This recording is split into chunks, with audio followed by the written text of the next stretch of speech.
10h, Europe 1 Culture Média. Philippe Vandel. Vous êtes toujours dans Culture Média, on est en compagnie de la journaliste et romancière Vanessa Schneider. On parle de son livre La fille de Deauville. Et on va mieux vous connaître, Vanessa, avec le portrait pré-fame de Lisa Marie Marquez, le portrait de notre célébrité avant sa célébrité. Bonjour Lisa Marie. Bonjour Philippe, bonjour Vanessa Schneider. Vous êtes une écrivaine et journaliste reconnue, grand reporter au journal Le Monde, auteur d'essais politiques et de romans. Mais comment en êtes-vous arrivé là ? On va rembobiner et revenir sur ce qui vous est arrivé avant d'être célèbre. Vanessa Schneider, vous êtes née en région parisienne et vous avez grandi à Paris, dans le 13e arrondissement. Vos parents vous prénomment Vanessa en référence à Vanessa Redgrave, l'actrice britannique que vos parents ont découvert dans le film Blow Up de Michelangelo Antonioni. Et ils ont Antonioni. Et ils ont dit insister auprès de l'état civil pour vous donner ce prénom parce qu'il ne figure pas dans le calendrier des saints. C'est pas vrai. Moi je croyais que c'était un prénom courant, Vanessa.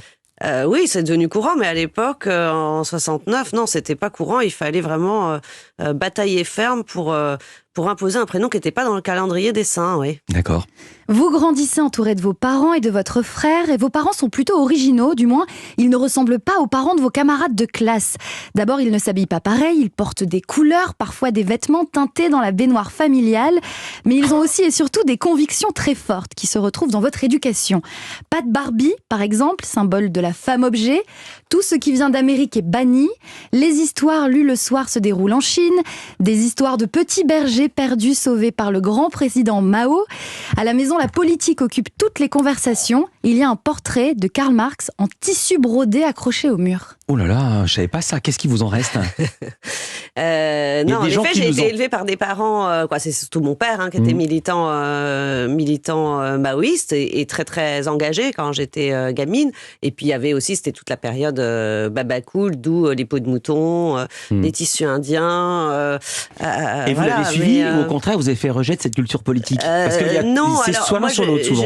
Moi j'ai des souvenirs très joyeux de tout ça, y compris des manifs dans lesquels ils nous emmenaient. Il y avait les deux, il y avait à la fois c'était joyeux et en même temps des fois ils nous foutaient un petit peu la honte avec mon frère parce qu'ils étaient pas du tout lookés comme les parents de nos copains de classe. Vous l'avez suivi politiquement ou est-ce que vous allez vous inscrire au jeune RPR par rébellion ? Ni l'un ni l'autre, parce qu'entre-temps mes parents, quand je suis devenue ado, étaient revenus dans le droit chemin de la social-démocratie. Ils n'ont pas fait comme action directe, donc du coup finalement tout ça s'est rejoint très calmement. Mais vous, Vanessa Schneider, celui que vous adorez, c'est Renaud.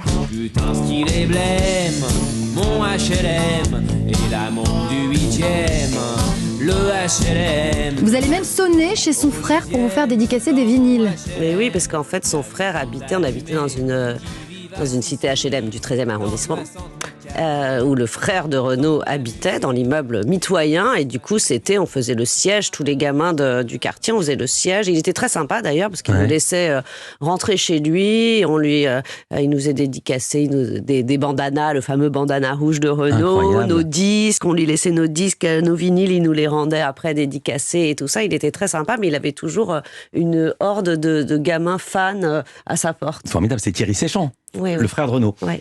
À l'école, Vanessa Schneider, vous êtes une bonne élève, discrète et timide. Vous détestez être appelée au tableau. Et vous y découvrez aussi le racisme, comme ce jour où tous les enfants se sont mis autour de vous pour vous chahuter et vous insulter. Ma mère est métisse. Ma grand-mère venait d'Haïti, de Port-au-Prince. Et c'est vrai qu'à cette époque-là, à Paris, dans le 13e arrondissement, au début des années 70, il n'y avait pas de noirs. Ma mère était la seule personne de couleur. Et il y avait encore du racisme. Oui, on se faisait traiter de négro. Moi, je me souviens d'une scène où on a refusé de servir ma mère dans un magasin. On était là avec mon frère et on a refusé de la servir dans un magasin. Donc c'était il n'y a pas si longtemps finalement, mais Paris a beaucoup changé. Dans votre famille et dans votre environnement, il y a votre cousine, Maria Schneider, la comédienne. Elle est souvent chez vous. Elle vous fascine autant qu'elle fait peur à votre frère. Un jour, elle accompagne votre maman qui vient vous chercher à l'école. Et c'est l'attroupement, tout le monde la reconnaît et la dévisage.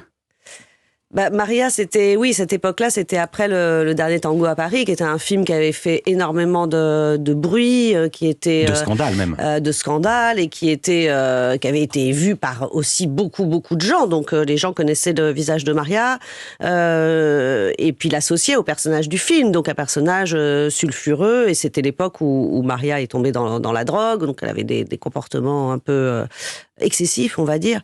Et c'était pareil, source à la fois c'était quelqu'un quelqu'un que j'admirais énormément, où il y avait une espèce de fascination, une femme très belle, très libre, et puis très très proche de nous, et en même temps, elle me faisait peur parce que la drogue, ça fait peur.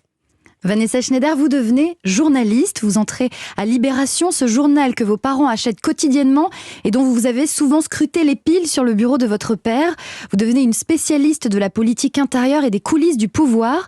Vous collaborez ensuite dans différents médias et vous commencez à passer à la télévision sur Canal+ en tant que chroniqueuse avant de rejoindre le journal Le Monde.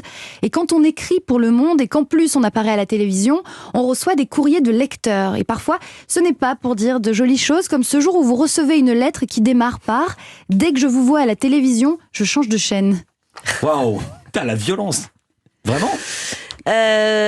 Oui, je sais plus ça là. Non, mais on reçoit régulièrement des lettres, mais comme vous aussi, j'imagine. Oui. Alors de moins en moins maintenant, le courrier papier se fait rare, mais quand on reçoit un courrier papier, c'est toujours un petit peu inquiétant, parce que les gens qui ont le temps de prendre leur stylo et d'acheter un timbre et de poster, c'est des gens.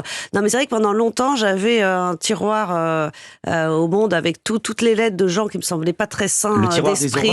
Voilà, et je disais en plaisantant à mes voisins de bureau, je disais si jamais un jour je ne reviens pas, c'est là qu'il faut aller chercher. Il y a sûrement des pistes quelque part. Parce qu'il y a des gens qui sont parfois très menaçants également. Bien sûr. En parallèle de votre métier de journaliste, Vanessa Schneider, vous démarrez aussi une carrière d'écrivaine, d'abord sur les politiques, puis sur votre famille. En 2008, vous publiez La mère de ma mère, consacrée à votre grand-mère. Vous poursuivez l'exploration des origines familiales. 10 ans plus tard, vous consacrez un roman à votre cousine Maria Schneider, disparue 7 ans plus tôt. Un ouvrage tendre où vous évoquez le parcours chaotique de Maria dans un cinéma d'hommes et où vous distillez vos souvenirs personnels à ses côtés. La suite, on la connaît et moi, je m'arrête là.